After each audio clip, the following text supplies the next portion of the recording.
Alhamdulillahilladzi khalaqal insana fi ahsani taqwim wa hadana ila tariqil mustaqim. Asyhadu an la ilaha illallah wahdahu la syarika lah wa asyhadu anna sayyidana Muhammadan abduhu wa rasuluhu la nabiyya ba'dah. Allahumma shalli ala sayyidina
dari RT 01 sampai RT 09 dan juga Kampung Karet, hadirin wa hadirat serta adik-adik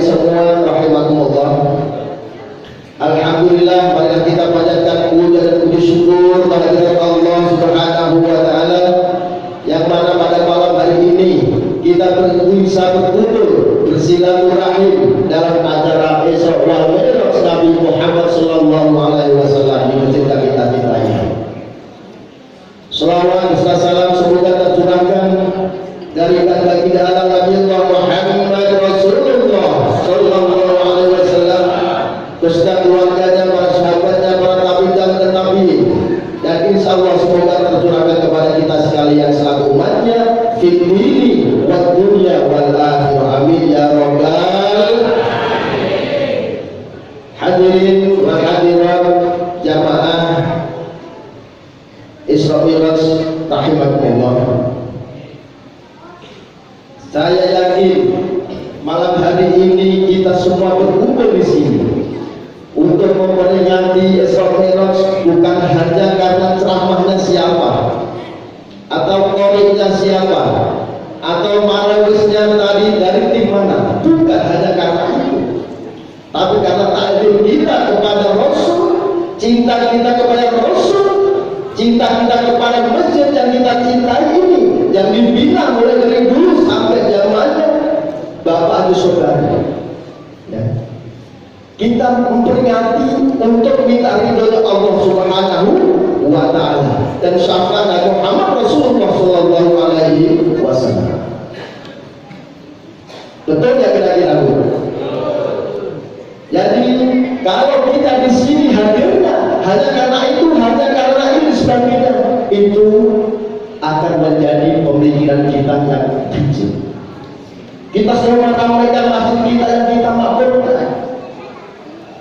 Ya. Makanya di sini kita ambil hikmah daripada Isra wal Mi'raj. Dengan kehadiran kita di sini, semoga Allah senantiasa memberi rahmat hidayah, amin. Allah memberikan barokah, amin. Syukur-syukur bisa pergi ke Mekah, amin. Syukur-syukur bisa ziarah ke makam Nabi di Madinah. Syukur-syukur bisa tawaf di Ka'bah, bisa malam di Musdalifah, bisa wukuf di Padang Arafah. Pulang haji rezeki kita bertambah-tambah, bisa beli sawah, bisa beli rumah megah, bisa beli mobil mewah, bisa nyalonin lurah, dan yang belum kawin bisa nikah, dan yang sudah kawin semoga bisa. Bu, yang amin tadi siapa Bu? Bapak-bapak katanya bisa, yang sudah kawin bisa tambah. Banyak bapak-bapak yang ngomong amin, amin, amin semua. Saya hitung 1, 2, 3 bisa 245 Bu yang amin Bu. Memang bapak-bapak ada yang mau, saya juga kepengen Bu.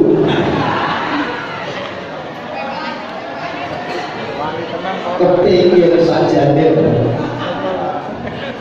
Cuman ya biar mana langkai mayat kudu. Ono itu porai melu ngaji porai. Nah orang tak terus sampai finish.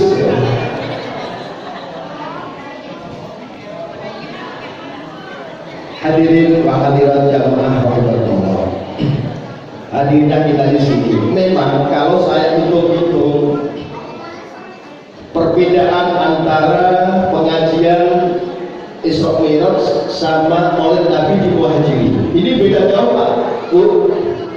Kalau Maulid Nabi begitu mewah, begitu hingar-bingar, dan modalnya sampai puluhan dan ratusan juta mungkin.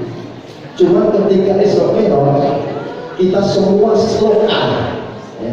Kita semua lokal, ustaznya lokal, komiknya lokal, marawisnya lokal, bahkan kuenya itu juga lokal. Ya, ini perbedaannya. Memang kenapa harus begitu? Tapi tidak apa-apa. Meskipun saya lokal, nggak dijemput dari sana Bu, biasanya bawa mobil saya kalau ceramah. Meskipun saya lokal, tapi saya sudah terkenal seantero dunia. Dari dunia gaib dan dunia nyata. Tahu semua. Itu kalau saya guru hantu, kalau pulang bisa penuh. Ini penuh. Amplopnya tuh betul. Cuma kalau nanti nggak tahu. Soalnya lokal semua. Ya. Tapi ada nggak? Panitianya nggak? Sipit mana ada? Ini Pak Pur nih kayaknya. Enggak Pur, Pak. Tenang aja Pak Pur. Yang penting lillahi ta'ala. Hadirin, Pak Rusdi kejar suaranya jadinya. Mau nambahin Pak Rusdi? Hadirin wal hadirat jamaah rahimakumullah.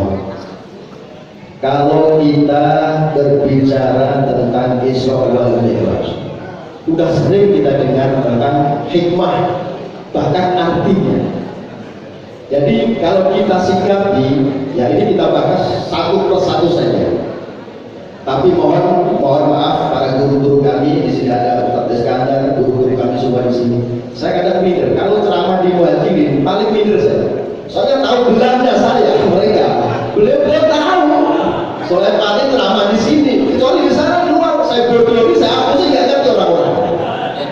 Di sini minder saya, yakin minder. Sumpah. Kalau di negara sendiri sumpah minder. Udah tahu dari dulu Sulawesi yang di Palma sampai ke Tenggara, kemudian di mana di Pinos, tahu gelangnya, ya kartunya tahu. Jadi mau ngomong kan kepentok sini. Makanya saya mohon maaf para guru, para ustadz ini kalau saya ngomong salah ya coba dibenerin. Tadi kan di WA ada di WA grup ini pasukan begini. Tenang pasukan, saya bilang tenang. Kita itu latihan. Ente latihan kori, saya latihan ceramah. Kalau salah nggak ada yang marah, saya bilang gitu. Ya, makanya kalau ustaz ngomong salah, jangan ada yang marah ya. Mungkin awalnya yang bilangin, keliru, kayak seperti itu. Oke, lanjut ya kira-kira nih. Pusing ngomongnya saya dari mana? Kita ini aja lah, saya aja lah, guyon aja guyon, nggak usah kayak ceramah, nggak ada ustaz istinya kita. Ya ngobrol aja, ngobrol silaturahim di sini.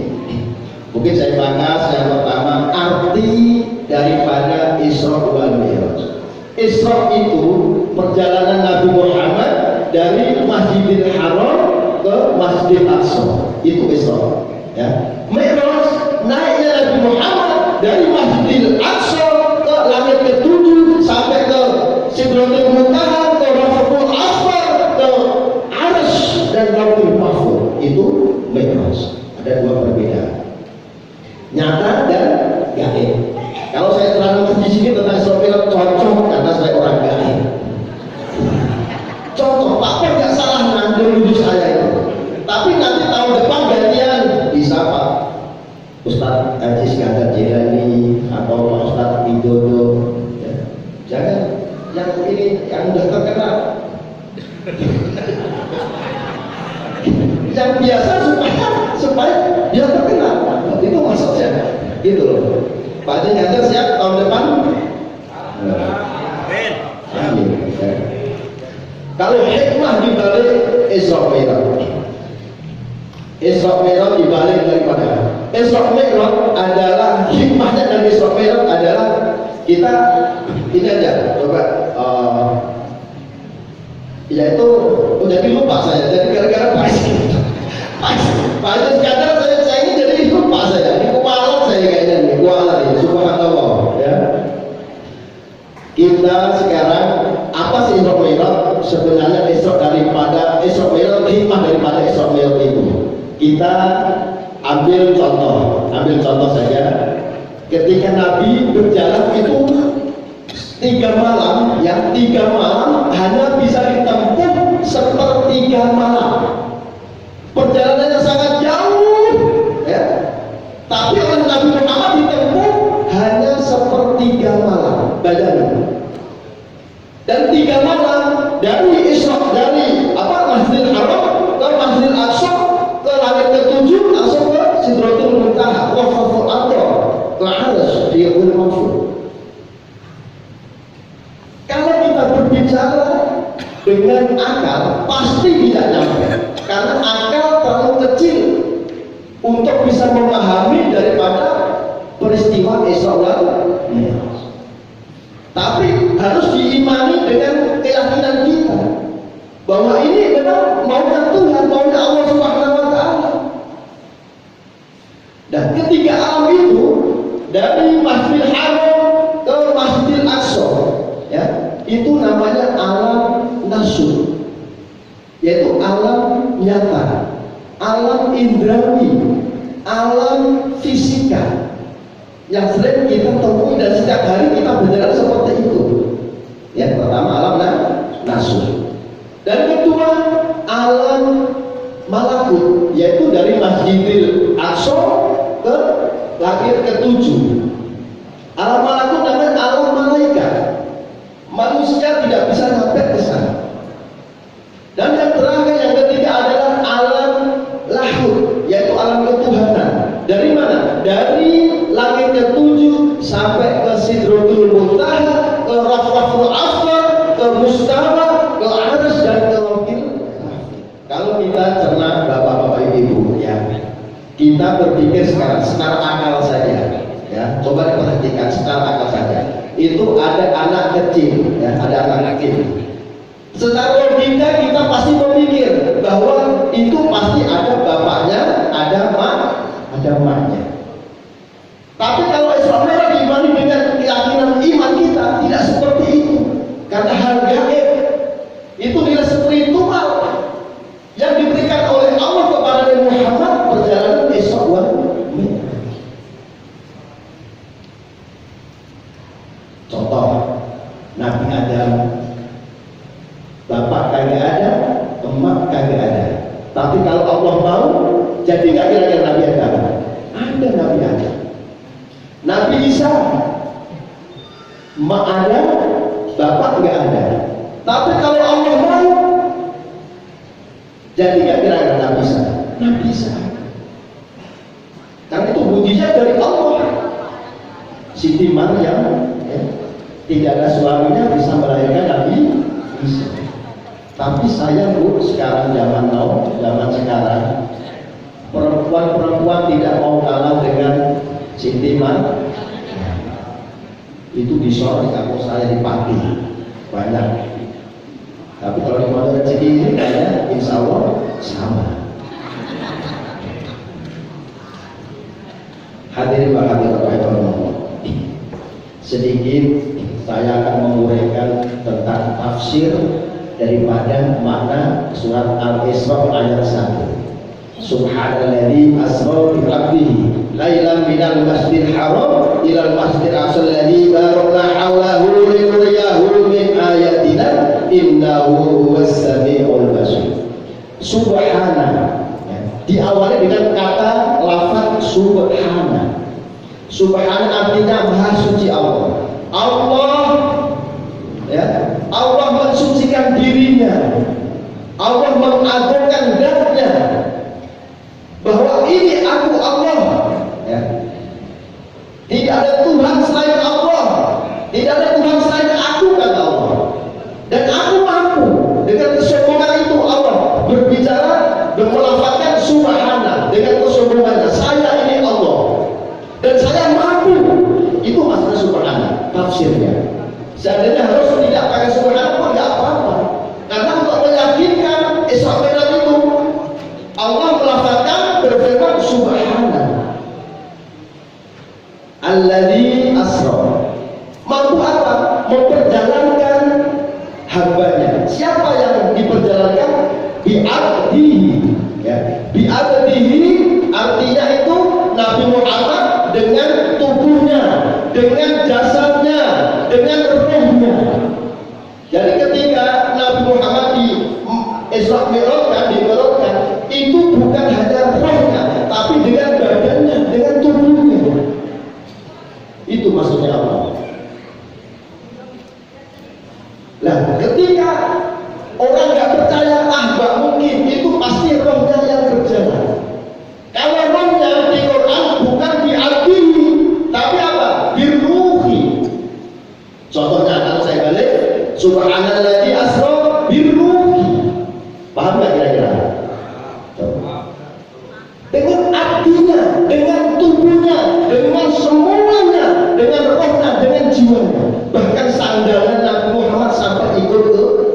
Baitul Mahfuz.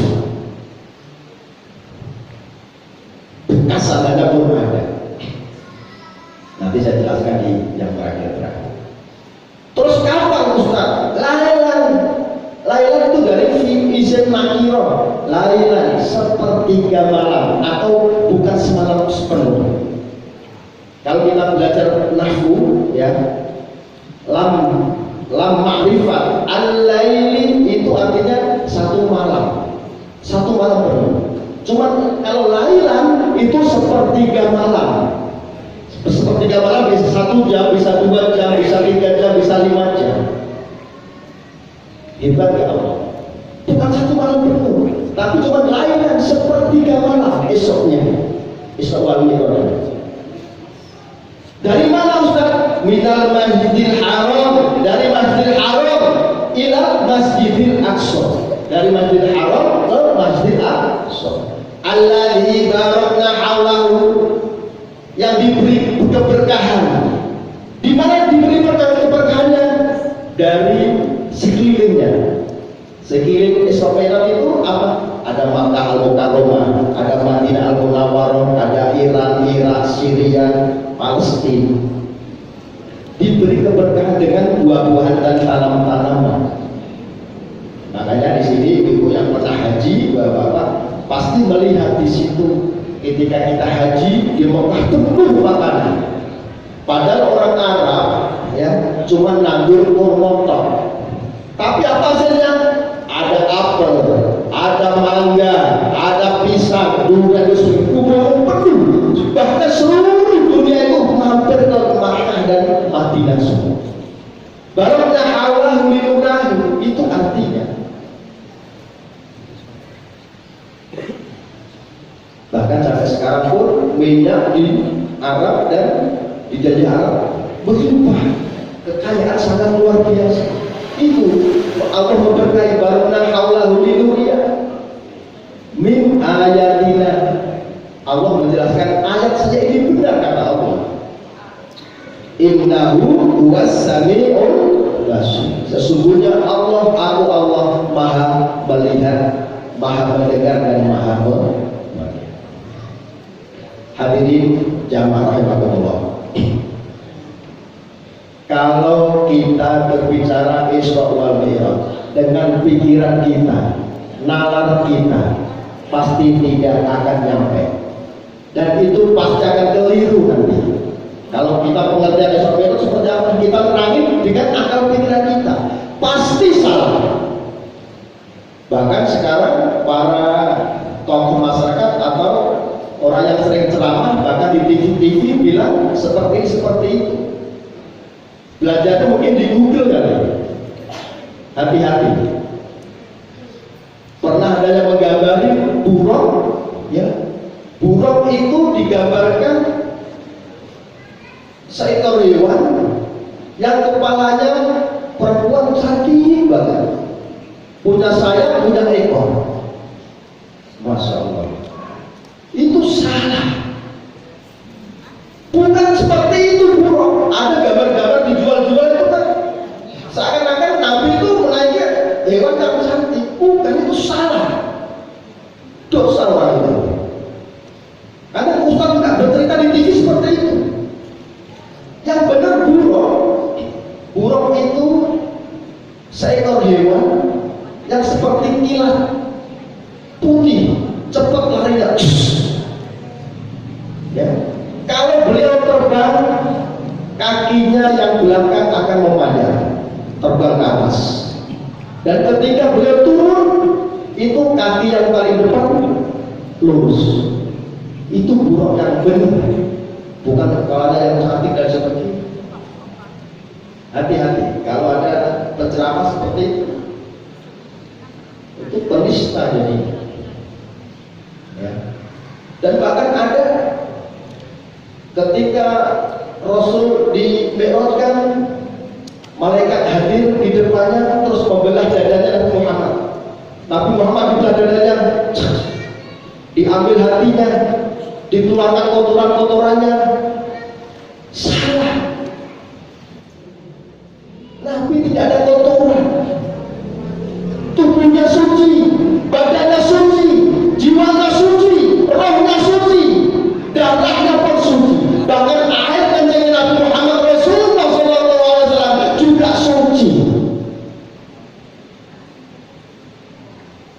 Nabi Muhammad khairul khalqillah, orang yang diciptakan oleh Allah dengan kesuciannya. Basyarun lakal basyar, manusia tapi lain dengan manusia. Itu Nabi Muhammad, orang yang paling suci sendiri, karena dibuat dari nur Allah Subhanahu wa Ta'ala, bukan mengeluarkan hatinya langsung dibuat kotoran. Gak ada Nabi, gak ada kotoran, semua tubuhnya suci. Bahkan suatu ketika ada seorang sahabat perempuan, ketika itu Nabi Muhammad habis kencing, kencingnya itu ditaruh di wadah. Terus habis taruh di wadah, belum sempat dibuang, ditaruh di seperti ada tembok kecil di situ. Ada seorang perempuan sahabatnya datang, tahu-tahu minum air itu, diminum. Nabi kaget, hei sahabatku, kata Nabi, itu air kencing saya, kata Rasul. Ya Allah, ya Rasul, demi Allah, kata sahabat perempuan tadi, tidak pernah seumur saya minum air sejernih ini dan sesuci ini dan senikmat ini, Rasul. Tuh, saking sucinya Rasul. Beda coba kalau Pak Pong yang kencing, ditaruh di samping masjid itu, ada ibu-ibu habis ngaji minum, muntah semua. Beda, air kencingnya Rasul sama air Pak Pur beda.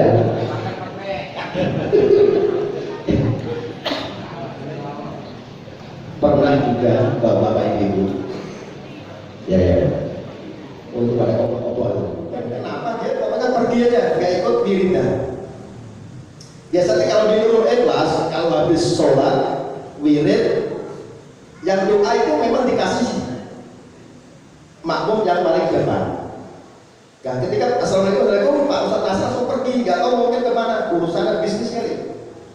Pas saya wirid, ini di belakang saya mulai awal sampai selesai itu suara Pak Nasir.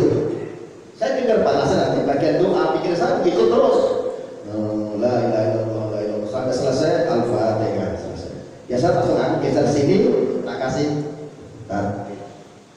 tar kosong. Siapa tadi yang wiridan di belakang saya? Itu di Nurul Ikhlas itu sering ada penampakan itu. Ya? Subhanallah. Gak apa-apa kalau penampakan bagus, kalau jelek Pak Pres sering lihat di paling pojok-pojok sini. Ya. Isra Mi'raj urusan gaib sebenarnya, makanya saya cerita gaib. Hadirin Pak Hadirat, sedikit lagi. Ya, pernah suatu ketika saking sucinya Rasul saya waktu itu sering hijamah. Hijamah itu catuk, bahasa Jawanya catuk. Di apa namanya? Di belum dicatok apa ya? Hijamah. Ya, keluar air darahnya, dikeluarin air darahnya, ya hijamah. Terus airnya ditaruh di kayak botol itu. Akhirnya Nabi manggil sahabatnya, hei sahabat, kalau nggak salah waktu itu Abdullah bin Jubair, Abdullah bin Jubair sini kamu. Kata Rasul, Abdullah bin Jubair datang. Ya Rasul, ada apa ya Rasul? Tolong ini air hijamah dibuang di tempat sepi dan tidak ada orang, kata Rasul. Siap 86, kata itu zaman sekarang. Dibawalah air hijamah itu ke tempat sepi, nyari tempat sepi. Wah, ini yang mana nih? Kayaknya kata Abdullah bin Jubair, nggak ada orang, langsung diminum. Padahal Abdullah bin Jubair tahu itu darah hijamah, darah bekam, ya, bekam, diminum. Selesai dibuang botolnya, lenggang balik ke Rasul. Ya Rasul, sudah saya buang, kata sambil mesem-mesem. Buang di mana kamu? Kata Rasul. Di perut. Di perut, kata Rasul. Itu kan air hijamah. Ya Rasul, gak apa-apa. Saya memang pengen darah engkau. Apa kata Rasul jawabnya? Hai Abdullah bin Jubair, demi Allah, jasadmu, rohmu haram tersentuh api neraka. Kata Rasul, hebat, orang suci. Ya. Makanya tadi kalau bilang ada mengeluarkan hatinya, dikeluarkan kotorannya, Ustaz apa yang mau menjadikan Nabi? Dari lahir Nabi udah suci, ya, udah suci. Khairu khalqillah basar akal basar. Ini riwayat-riwayat yang mungkin jarang kita temukan di peringatan Isra wal Mi'raj. Ketika Rasul Mi'raj, itu para malaikat oleh Allah dikasih tahu semua. Para malaikat, Nabi Muhammad akan hadir dan menemui saya. Tolong hormati semua. Berdiri semua malaikat pada berdiri. Miliaran malaikat pada berdiri semua. Akhirnya ada salah satu malaikat yang belum sempat berdiri. Allah tahu, ditegur oleh Allah, hai malaikat, kenapa kamu tidak berdiri menghormat Rasulmu? Bingung malaikat. Ya Allah, mohon maaf saya salah. Akhirnya Allah marah, dipatahkan sayapnya. Nangis seumur hidup malaikat. Makanya ketika dibacakan ya, makhluk yang baca rawi, ya Nabi salam alaika, ya Rasul salam alaika, ya Habib salam alaika, sholawatullah alaika. Hadir Nabi, hadir demi Allah. Saya mau, tapi Nabi pun tidak akan hadir kalau ada jamaah yang mungkin makan, guyon, main HP, selfie. Balik kan? Ini keyakinan ahli sunnah wal jamaah sudah diterapkan zaman dulu di pesantren-pesantren salafiyah. Makanya disunahkan memakai imamiyah. Itu Nabi hadir. Di sini tadi saya lihat pas baca ya Nabi ibu besok dulu kalau ya Nabi salam, tolong semua non aktif menghormat Nabi. Pernah di sini kan pernah di Ustaz Nawar dulu acara apa pengajian, Pak Qadir mana saksinya beliau. Pas dia Nabi salam berdiri, suasana tenang, ya khidmah. Ada angin. Siapa itu ya? Rasul bukan? Wallah. Tapi keyakinan ahli sunnah wal jamaah ketika dibacakan ya Nabi makhlukiyah, Allah Nabi Muhammad akan hadir. Makanya suasana kan hening. Kadang seakan-akan kita itu terenyuh nangis sedih. Nabi hadir menyapa kita. Kalau kita tidak bisa menyapa Rasul, Rasul melihat kita. Rasul melihat kita. Menghormat. Maka sekarang besok-besok lagi kalau ada marhaban hormati, Nabi akan hadir. Bisa ketemu nggak kira-kira? Bisa. Kalau saya ngomong bukan sombong-sombongan. Ketika di Raudhah kita pikir nyamper ya ketemu hadir. Siapa yang melihat Rasul itu Rasul benar. Setan tidak mampu menyerupai seorang Rasul. Dan alhamdulillah mungkin saya kalau boleh cerita, saya pernah ketemu Rasul. Ya ini Rasul pas di Raudhah diginiin. Apa kata Rasul? Cuma pesan satu-satunya pesan, banyak-banyaklah membaca surah. Ikut tok pesannya. Percaya nggak percaya? Wallah. Dan ini saya alami. Dan mungkin haji-haji yang lain bisa ketemu. Pak Haji Iskandar, Pak Haji Sobari, dan para ustaz yang lain bisa. Hadirin para jamaah rahmatullah.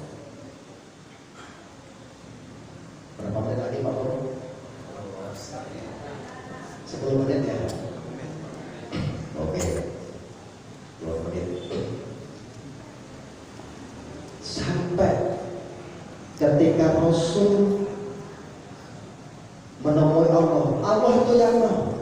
Isra Mi'raj itu sebenarnya maunya Allah, bukan maunya Rasul. Allah yang rindu kepada kekasihnya.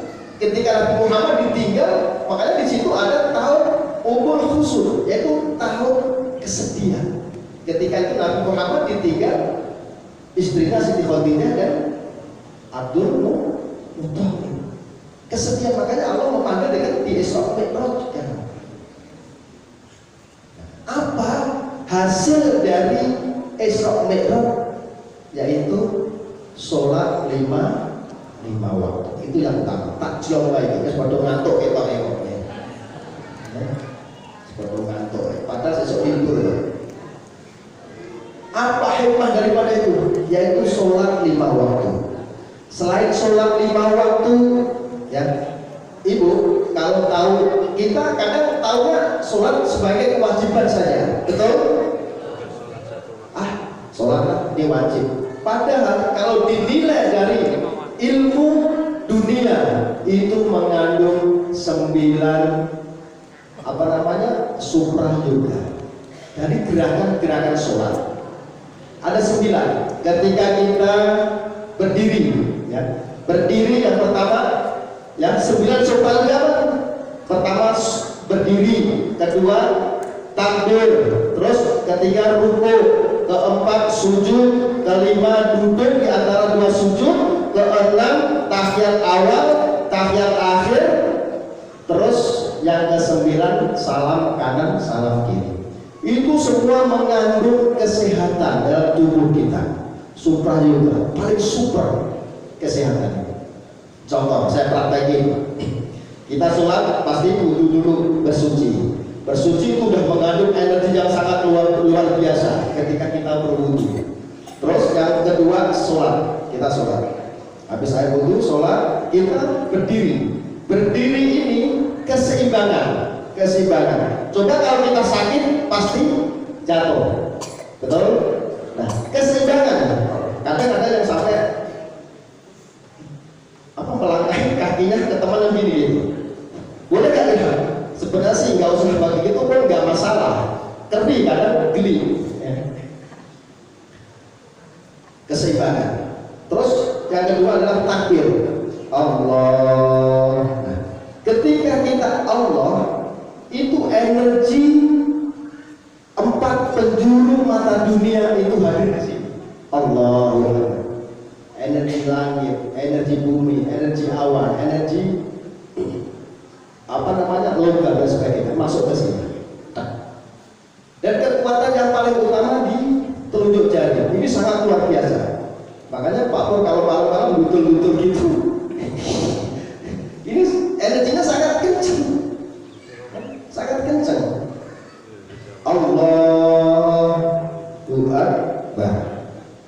Ketika kita mencepit bersedekap, ya bersedekap, itu tangan kanan kan mencengkeram daripada tangan kiri.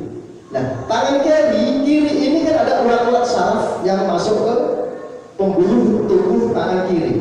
Ini kita cengkeram supaya mengering.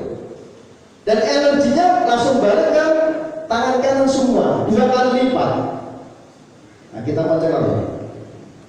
Nah, ketika imam baca Al-Fatihah, terus baca surat. Nah, ketika kita lepas Allah sami Allahu Akbar, kita rukuk. Itu energi yang tadi kita cengkeram di sini, itu masuk ke kanan, langsung menyemprot ke mata dan telinga. Makanya kalau ibu-ibu, bapak-bapak pengen tidak tuli, pengen matanya tidak rabun, sering-seringlah kalau megang erat-erat kalau sholat. Kalau imam Ustaz Asmadi yang bagus lama 1 juz. Itu kenceng, nantinya ketika selesai 1 juz baca, ya itu energinya langsung menyemprot ke mata. Insya Allah kita tidak akan pernah tuli dan tidak akan pernah rabun. Itu hebatnya sholat. Ini dari segi kesehatan. Nah, ketika kita rukuk, kita rukuk Allahu Akbar, itu memori semua turun ke otak, ya. Pelunturan otak mengenang. Jadi kalau kita kepengen supaya ingatannya kita kuat, sujudnya, rukuknya yang lama. Dan ini apa namanya?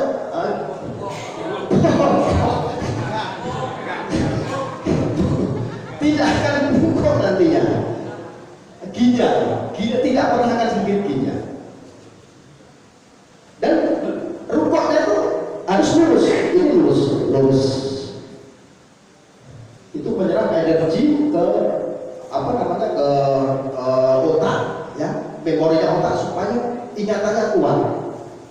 Nah, ketika kita sujud Allahu Akbar, itu oksigen seluruh tubuh keluar semua masuk ke otak kita, ke pikiran kita. Makanya kalau orang sering sujud malam apalagi, itu orangnya cerdas semua. Kalau di sini anggota ada yang, ya maaf, berarti tidak pernah sholat malam. Cerdas. Nah, kalau pengen cerdas, coba sujud, lamain Pak Ustaz Asmadi besok sujudnya di sini, biar al-wajib pada cerdas semua. Tuh. Nah, ketika kita tahiyat awal itu dari segi kesehatan mencegah daripada apa namanya, kelunturan, kelunturan sih. Nah, dari tubuh itu pelenturan apa namanya ya, pengapuran ya, penyakit pengapuran gitu. Dan tahiyat akhir kita keseimbangan kita insya Allah tidak akan sakit ginjal juga wasir. Dan ketika salam kanan assalamualaikum itu mengingatkan saraf kita dari kepala, tidak akan pernah sakit kepala. Dan ketika kita sudah selesai, itu yang paling bagus apa? Kita zikir seperti duduk di antara dua sujud, ya. Duduk di antara dua sujud kan begini. Ini nilai kesehatan apa? Sebagai keperkasaan. Makanya kalau zikir kalau bisa jangan bersila. Rata-rata kalau bersila pasti ngantuk, kelak, betul? Tapi kalau duduk di antara dua sujud, kita begini, tidak akan ngantuk. Ini nilainya plus. Duduk keperkasaan. Makanya kalau saya lihat ibu-ibu selesai sholat, zikirnya pasti seperti itu. Duduk di antara dua sujud. Makanya ibu-ibu di majelis ini semua perkasa. Beda Pak Pur dan teman-temannya loyo, kalah di malam harinya. Latihannya seperti itu Pak kalau pengen. Hadirin jamaah rahimakumullah. Itu sholat dinilai dari segi kesehatan. Kalau dinilai dari segi syariah, inna sholata tanha 'anil fahsya'i wal munkar. Sholat bisa mencegah daripada perbuatan keji dan sering kita ketika sholat membaca doa apa? Inna sholati wa nusuki wa mahyaya wa mamati lillahi rabbil alamin. Sesungguhnya sholatku, wa nusuki, dan ibadahku. Ibadah itu apa sih Pak? Ibadah bisa kita menjalankan ritual istighosah, bisa amal jariyah, bisa sedekah, bisa menolong orang, itu namanya wanusuki, ya ibadah, latihan. Di sini saya sarankan kepada jamaah di istighosah, ya alhamdulillah jamaahnya sudah hampir 2.243 kemarin saya hitung, sama sosok-sosok ison, ya banyak banget, ya. Itu latihan, istighosah itu latihan mendekatkan diri kepada Allah. Latihan nangis, tak ajarin jamaah latihan nangis. Mumpung iso nangis di dunia daripada nangis di kubur, kuburan. Tajak latihan yang ini. Bukan Ustaz Soleh paling hebat, enggak. Di sini sama-sama latihan takarrub ilallah, takarrub mendekatkan diri kepada Allah. Dengan apa? Latihan lagi supaya mengintrospeksi diri. Latihan. Kalau kita nggak latihan ya nggak mungkin bisa. Harus latihan dan latihan supaya bisa. Wa nusuki wa mahyaya, hidupku, wa mamati dan matiku, lillahi rabbil, hanya kepada Allah. Itulah nilai daripada sholat, ditinjau dari kesehatan dan juga ditinjau dari syariat. Jadi Allah kalau berpesan, Allah kalau menyampaikan lafaz, berfirman, itu pasti bermanfaat bagi kita di dunia dan juga di akhirat. Itu intinya. Itu saja hadirin. Mungkin saya pesan ya, pesan pas jam 10. Iya lewat maksudnya. Saya pesan, ini tanggal berapa Bu? Tanggal 4. Berarti tinggal berapa hari Pilpres? Ya hitung sendiri. Saya pesan, kalau pilih nomor 1 bingung mungkin. Saya nggak kampanye, demi Allah nggak kampanye. Kalau pilih nomor 1 mungkin bingung, pilih nomor 2 bingung, ya kan? Saya tanya ke bapak-bapak, ini bapak-bapaknya dulu ya. Istrinya berapa Pak? 1. Ada yang 2 nggak? Ada. Berarti ada yang 1, ada yang 2. Ibu saya tanya, gantian biar adil. Ibu, suaminya berapa Bu? Ada yang 2 nggak? Bukan kampanye loh saya. Aku tanya istri. Kalau bingung, milih 1 bingung, milih 2 bingung, ya. Yang penting milih istri berapa? Salah. Is 1, 1. Is 2, 2. Is 3. Ada berapa istrinya? Istri berapa? 3. Berarti nggak usah milih 1, nggak usah milih 2, milih istri saja nomor 3. Pena. Kalau pilih istri nomor 3 dicoblos, dus pena banget daripada nomor 1. Sini disikut, sini disikut. Di WA grup kita itu sering berantem olo-oloan. Saya kadang aduh, ya kan. Jadi ya itulah Pilpres, demokrasi. Tapi nggak apa-apa, yang penting terserah mau pilih 1, 2 terserah. Yang penting lagi nomor 3, nomor istri itu nikmat sekali. Terima kasih, mohon maaf bila ada kata-kata, perlakuan, semua apapun yang saya sampaikan, mohon maaf. Wabillahi taufiq wal hidayah. Wassalamualaikum warahmatullahi wabarakatuh.